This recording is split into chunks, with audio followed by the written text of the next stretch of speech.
Jalen Hurts, you and the Philadelphia Eagles just won the Super Bowl. What are you going to do next? I'm going to Disney World. I'm going to Disney World. I'm going to Disney World. We're going to Disney World.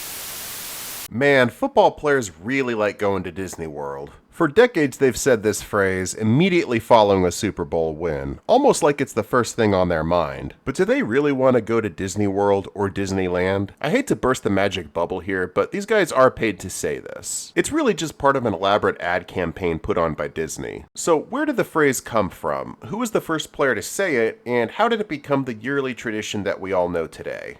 You know, if Disney's good at one thing, it's getting people to come to their theme parks. Movies, streaming, and their other media is very hit or miss, and it can often lose them a lot of money. But they can always count on tons of people flocking to their theme parks, all wanting to experience the happiest place on earth. It's all about marketing, and there's just no match for Disney's marketing department. The phrase "I'm going to Disney World" or Disneyland perfectly captures that desire and is part of the What's Next campaign. It all started in the Michael Eisner era of the Walt Disney Company, the man at least partially responsible for getting Disney out of the gutter that it was in the 1980s and into the mega profitable Disney renaissance of the 1990s. The Eisner era brought us so many slam dunks. Oh, what?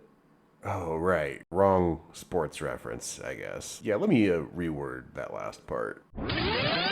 The Eisner era brought us so many touchdowns, like hit after hit after hit at the box office, as well as several new theme parks, cruise lines, and countless other things that made Disney the juggernaut that it still is today. But while Michael Eisner was such a central figure at that time, it was actually his wife Jane who came up with the idea for the ad. Detailed in Eisner's 1998 memoir, in January of 1987, the couple was dining with George Lucas, prior to the grand opening of Star Tours at Disneyland. Also dining with them were Dick Rutan and Gina Yeager, the pilots of the Rutan Voyager, the first aircraft to circle the globe without stopping or refueling. Jane asked them what they wanted to do after completing such a historic journey, and they replied, "Well, we're going to Disneyland." Jane thought it was funny, but more importantly, she thought it would be a good line for an advertisement. She convinced Michael Eisner to use it, which he loved, and immediately started creating a campaign around it. All they needed was an event to center it around, and with Super Bowl 21 just around the corner, the timing couldn't have been better. But the logistics of planning this around the Super Bowl and actually pulling it off were a lot more complicated than they originally thought. For one, they needed a camera crew right in the middle of the action, ready to shoot immediately after the game ended. The on-field chaos following the game isn't the easiest thing to navigate for a film crew. You have players celebrating, tons of other cameras, broadcasters, and journalists to compete with. Another hurdle was figuring out who exactly was going to say the line. That game was between the Denver Broncos and the New York Giants. Disney obviously couldn't predict who was going to win, but they knew they had to secure someone to say it. So to be sure they secured a winning player, they ended up paying $75,000 each to a player from both teams, Phil Simms of the Giants and John Elway of the Broncos. In the end, the Giants won, making Phil Simms the first player to say the phrase. The ad itself would play a montage of Simms on the field to the tune of "When You Wish Upon a Star" from Pinocchio. At the end of the ad, sports announcer Mark Champion is heard asking the question, "Phil Simms, you've just won the Super Bowl.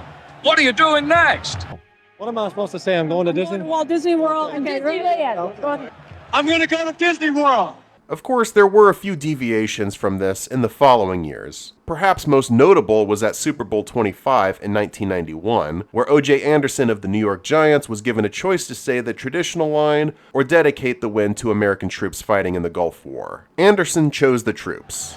I'm dedicating this win to our troops.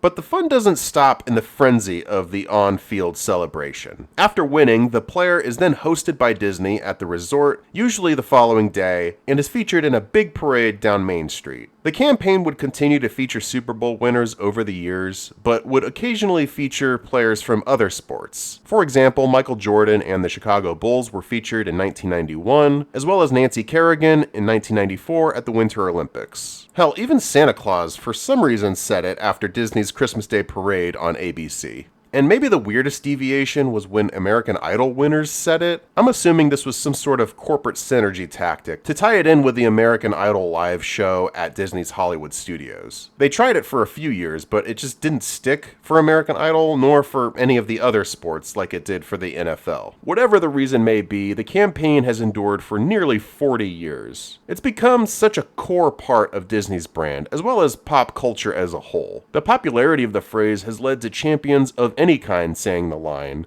not even having an official deal with Disney. People just say it because it's what you say when you win something. And that's the genius of the campaign. It's simple, it resonates with people, and it celebrates a happy, joyful moment by going to the happiest place on earth.